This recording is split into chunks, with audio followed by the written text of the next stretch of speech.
శ్రీ అపీతకుచాంబ సమేత అరుణాచలేశ్వరాయ నమః. ఓం నమో భగవతే శ్రీరమణాయ. ఓం సుందరేశాయ నమః. అరుణాచలమనుచు స్మరించు వారల అహము నిర్మూలింపుము అరుణాచల. శ్రీ శివనిధి శివాలయాలు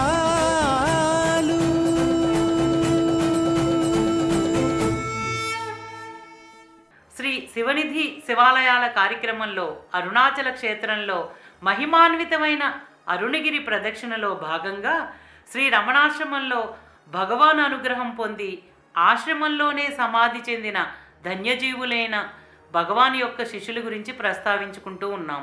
ఈ భాగంలో భగవాన్ శిష్యుల్లో ఒకరైన రామస్వామి పిళ్ళై భగవాన్ యొక్క అనుగ్రహానికి పాత్రులై ఎంతటి ధన్యతను పొందారో వివరించుకుందాం. అర్పణతో కూడిన అనుసరణ ద్వారా గురోపదేశం గ్రహించి దాని ప్రకారం తన జీవితాన్ని సరిదిద్దుకొనుటయే గురువుకి సంపూర్ణ శరణాగతి చెందటం అని, అటుపై ఎటువంటి సాధన అవసరం లేదని, గురువు సన్నిధిలో ఊరక ఉండటంతో సాధకునిలో గురువు యందు ప్రేమ పెరిగి జ్ఞానం ఉదయిస్తుందని ఎంతోమంది శిష్యులు భగవాన్ సమక్షంలోనే తమ జీవితాలను గడిపారు. అటువంటి వారిలో రామస్వామి పిళ్ళై ఎంతో విశిష్టులు. అంతేకాకుండా రామస్వామి పిళ్ళై భగవాన్ యొక్క కరుణతో భావితరాలకు వ్యాప్తి చేసిన మహనీయుడు. రామస్వామి పిళ్ళై 1897 నుండి 1995 కాలానికి చెందినవారు. ఈయన 1917వ సంవత్సరంలో భగవాన్ని దర్శించుకుని 1995 వరకు రమణాశ్రమంలోనే కాలం గడిపారు.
రామస్వామి పిళ్ళై స్కూల్లో చదువుకుంటున్న రోజుల్లోనే భగవాన్ని దర్శించుకున్నారు.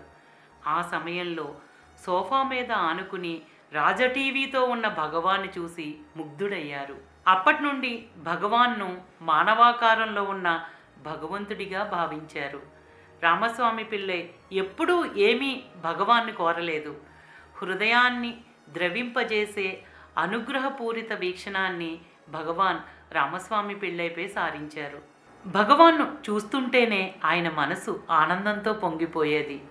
భగవాన్ సన్నిధిలో నిరంతరం అనేక అద్భుతాలు జరుగుతూ ఉండేవి. వాటన్నిటితో సంబంధం లేకుండా భగవాన్ సన్నిధిలో నిమగ్నమైపోయేవారు. కానీ ఒక మహిమను గురించి ఇలా చెప్పారు. తిరువన్నామలైకు సమీపంలో ఉండే ఒక ఆయనకు మసూచి వల్లనో తీవ్రమైన జ్వరం వల్లనో కంటి చూపు పోయింది. వారికి శ్రీ రమణాశ్రమానికి వెళితే భగవాన్ ఆయనకు కంటి చూపు తిరిగి ఇస్తారని ఎవరో సలహా చెబితే రమణాశ్రమానికి వచ్చారు. అంతకుముందు కొద్ది రోజుల క్రితమే 2 డాక్టర్లు భగవాన్ వద్దకు వచ్చి వారిని దర్శించుకుని పరవశులయ్యారు. తిరిగి మద్రాసు వెళ్లే ముందు భగవాన్ వద్ద సెలవు తీసుకోవాలనుకుని ఆ డాక్టర్లు భగవానుకు సాష్టాంగ నమస్కారం చేసి కారు దాకా వెళ్ళిన వారికి ఇంకొకసారి భగవాన్ దర్శనం చేసుకోవాలి అని అనిపించింది. ఈలోగా ఆ అంధుడు భగవాన్ వద్దకు వెళ్ళి తనకు కంటి చూపును అనుగ్రహించమని ప్రార్థిస్తూ ఉన్నారు. అక్కడ ఉన్నవారంతా వింటూనే ఉన్నారు. కానీ భగవాన్ మౌనంగా ఉండిపోయారు. ఇదంతా విన్న డాక్టర్లు తమంతట తామే ఆ అంధుణ్ణి తమ కారులో మద్రాసు తీసుకువెళ్ళి వైద్యం చేశారు. కొన్ని నెలలు గడిచాక ఆ అంధుడు భగవాన్ వద్దకు వచ్చి ఎంతో భక్తితో ప్రణమిల్లి తన కంటి చూపుని తిరిగి ఇచ్చినందుకు భగవానుకు కృతజ్ఞతలు చెప్పుకోవటం రామస్వామి పిళ్ళై చూశారు. కంటిచూపు వచ్చిన ఆయన చెప్పిందంతా భగవాన్ విని ఇందులో తమ ప్రమేయం ఏమీ లేనట్లు చెలించకుండా చూస్తూ ఉండిపోయారు.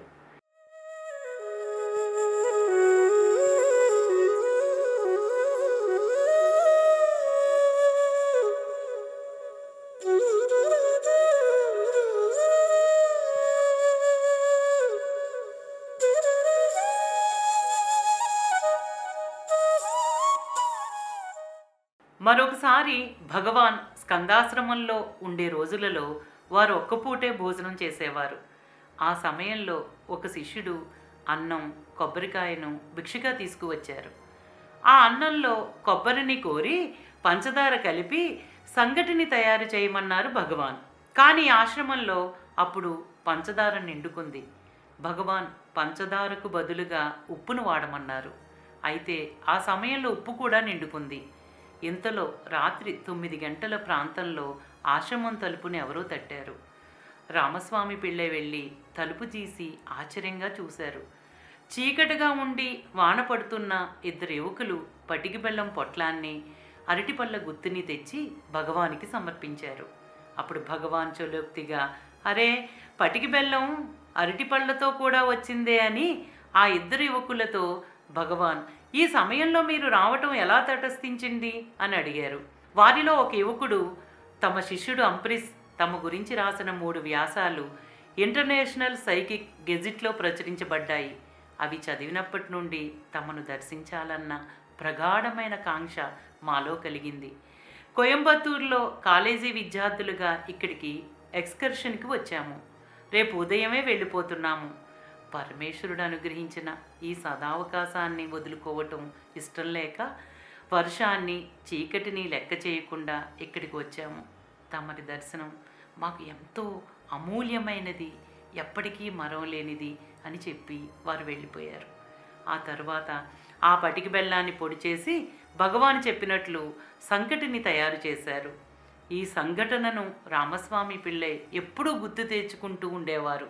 ఇంకోసారి రామస్వామి పిళ్ళై భగవాన్ ఆసీనులైన హాలులోకి ప్రవేశించేటప్పటికీ అప్పుడు అక్కడ శివుడు గొప్ప, శక్తి గొప్ప అన్న విషయం చర్చించబడుతుంది. యథాప్రకారం భగవాన్ అంతా ఒక వినోదంలా చూస్తూ మౌనంగా కూర్చున్నారు. ఆ చర్చా ధోరణి ఇలా ఉంది. శక్తి లేకుండా శివుడేమీ చెయ్యలేరని అంటుండగా రామస్వామి పిళ్ళై కల్పించుకుని, అవునవును, షీలోనే హీ ఉంది. అది విన్న శక్తిపక్షం వారు ఎంతో సంబరపడిపోయారు. కానీ రామస్వామి పిళ్ళై ఇంకా ఇలా కొనసాగించి, అయితే హీ స్వతంత్రంగా ఉంటుంది, కానీ హీ లేకుండా ఉండలేదు అని అన్నారు. దానికి శివపక్షం వారు సంతోషించారు. దానికి కంట వెంట నీరు వచ్చేంతగా భగవాన్ నవ్వి రామస్వామి పిళ్ళై చెప్పిన స్పెల్లింగ్లోని చమత్కారానికి ఎంతో సంతోషించారు. అత్యంత సామాన్యమైన విషయాన్ని కూడా అనంత ఆధ్యాత్మికమైన విషయంగా భగవాన్ మలిచేవారు. ఒకసారి రామస్వామి పిళ్ళై తాను పోగొట్టుకున్న తాళం చెవి కోసం వెతుక్కుంటూ ఉన్నారు. కొంతసేపటి తర్వాత భగవాన్ వద్దకు వచ్చి కనపడకుండా పోయిన తాళం చెవి గురించి చెప్పారు. దానికి భగవాన్, తాళం చెవి ఎప్పుడూ ఉన్న చోటనే ఉంది, పోయిందల్లా నీ జ్ఞాపక శక్తే. అలాగే ఆత్మ ఎప్పుడూ ఉన్న చోటే సిద్ధంగా ఉంది, కానీ అజ్ఞానం వల్లనే మనం ఎప్పుడూ దానికోసం అన్వేషిస్తూ ఉంటామని రామస్వామి పిళ్ళైతో భగవాన్ అన్నారు.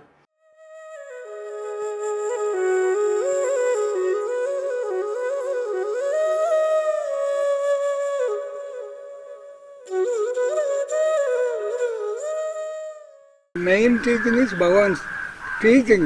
Instead of knowing that yourself, you are wasting your time and your precious other things, your life itself. You try to understand Bhagavan's teaching and practice it. If you can hear or there anywhere, beg, borrow or steal, doesn't matter. Or else whatever other things you do, it won't serve. That's all I can say. Please excuse me.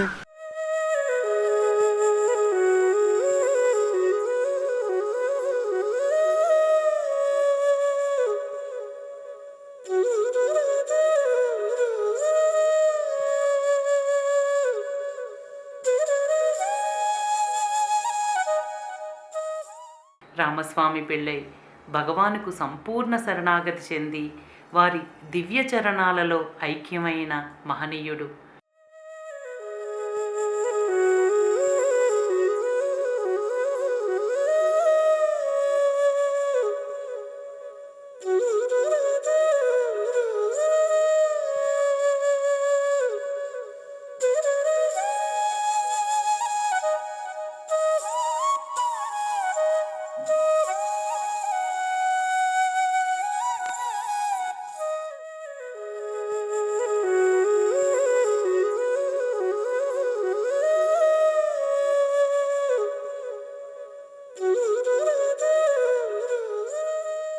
భగవాన్ శిష్యులైన రామస్వామి పిళ్ళై సమాధి.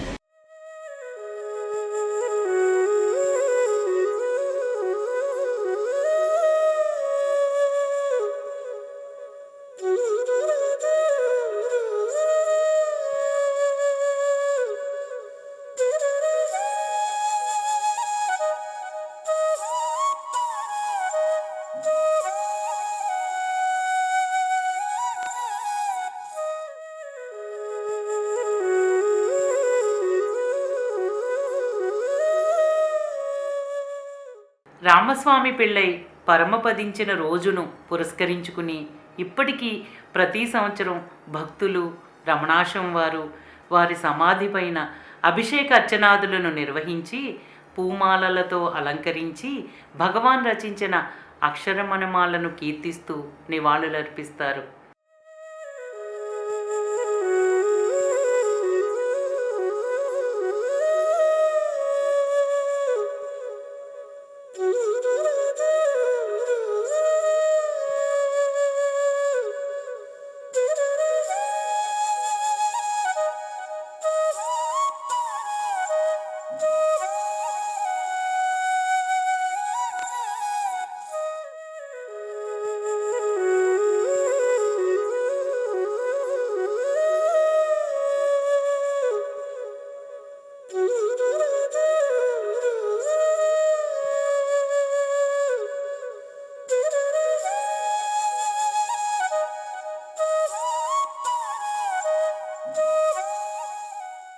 ఇప్పటి వరకు భగవాన్ శిష్యులైన మహనీయులు శ్రీ రమణాశ్రమంలోని సమాధి చెందిన వారి గురించి తెలియజెప్పే భాగ్యాన్ని ప్రసాదించిన భగవాన్ శ్రీ రమణ మహర్షులకు నా హృదయపూర్వక ప్రణతులు.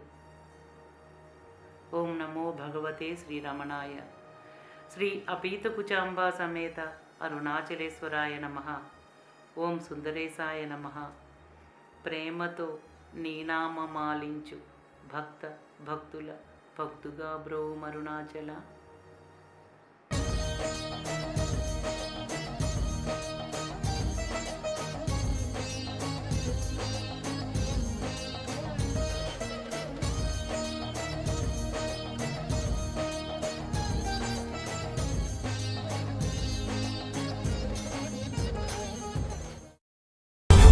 శ్రీ